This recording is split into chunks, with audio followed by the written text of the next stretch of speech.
Pernahkah kamu bertanya dalam hati, kenapa ya aku dilahirkan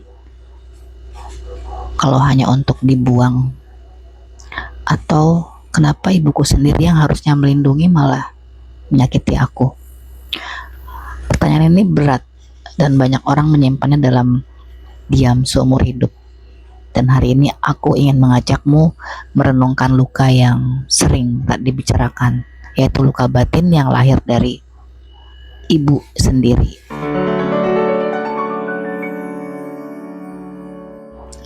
Aku sering mendengar cerita dari teman-teman yang waktu kecil diserahkan orang tuanya kepada keluarga lain.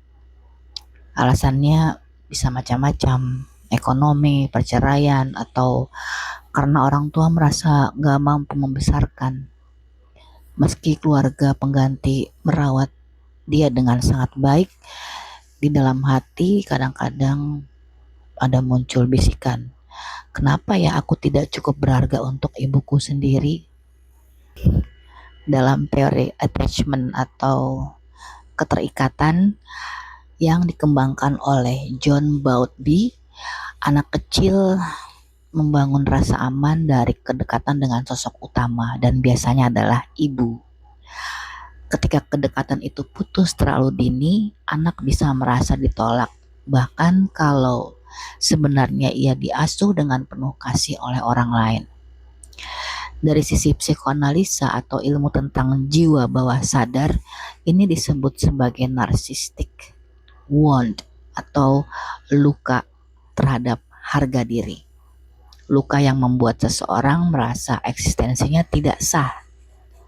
Hasilnya, ketika dewasa, ia bisa terus takut ditinggalkan, sulit percaya diri, atau selalu merasa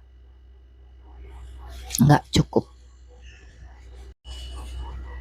Ada juga luka lain, yaitu ketika ibu justru melakukan kekerasan, seperti memukul, membentak, bahkan menolak keberadaan anak. Banyak yang berkata, bukankah ibu seharusnya lembut? Lalu muncul pertanyaan, apakah ibu yang lembut itu hanya mitos? Jawabannya rumit.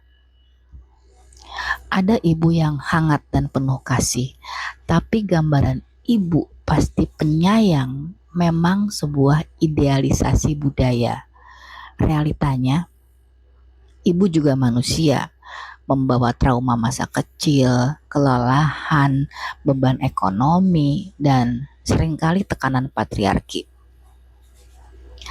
Ketika semua itu tak tertampung, anak menjadi sasaran.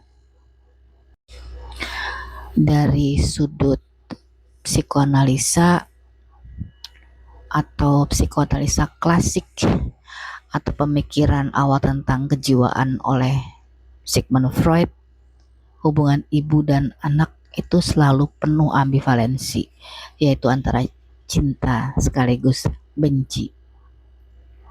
Anak menangkap konflik itu. Dalam kasus ekstrim, ia merasa kehadirannya adalah sumber kebencian buat ibunya sendiri. Apa dampaknya ya dengan ibu seperti itu? Pada anak perempuan, ia sering menginternalisasi atau menyerap ke dalam diri figur ibu yang keras. Jadinya ada suara batin yang terus menghakimi dirinya.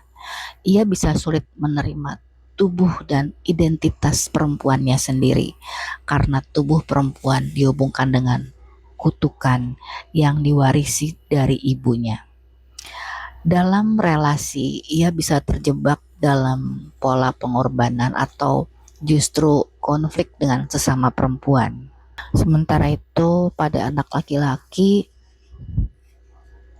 kekerasan dari ibu sering melahirkan ambivalensi terhadap perempuan, tapi juga ia bisa tumbuh dengan pola cinta dan benci, mengidealkan perempuan sekaligus marah pada mereka. Proses separation, individuation, atau pemisahan diri untuk menjadi pribadi mandiri menjadi terganggu. Akhirnya ia bisa sulit menemukan identitas maskulin yang sehat.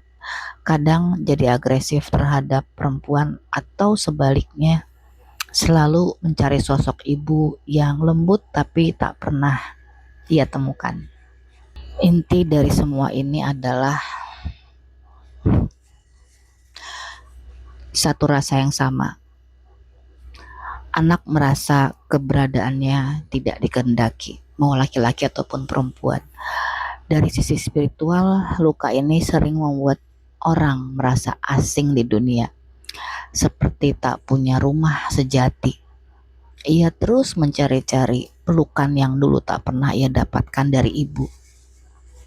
Lalu bagaimana ya jalan pulihnya?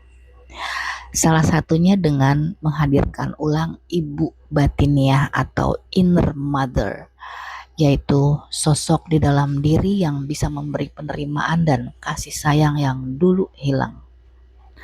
Carl Jung menyebut ini sebagai the good mother archetype atau pola dasar ibu yang pengasih. Sebuah gambaran batin tentang kehangatan dan perawatan yang kita butuhkan untuk hidup sehat.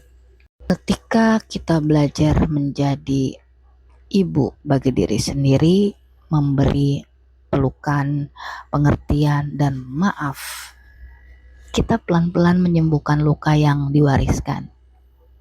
Kalau kamu pernah merasa dibuang atau disakiti oleh ibumu, ingatlah, luka itu nyata, tapi bukan berarti hidupmu tidak sah.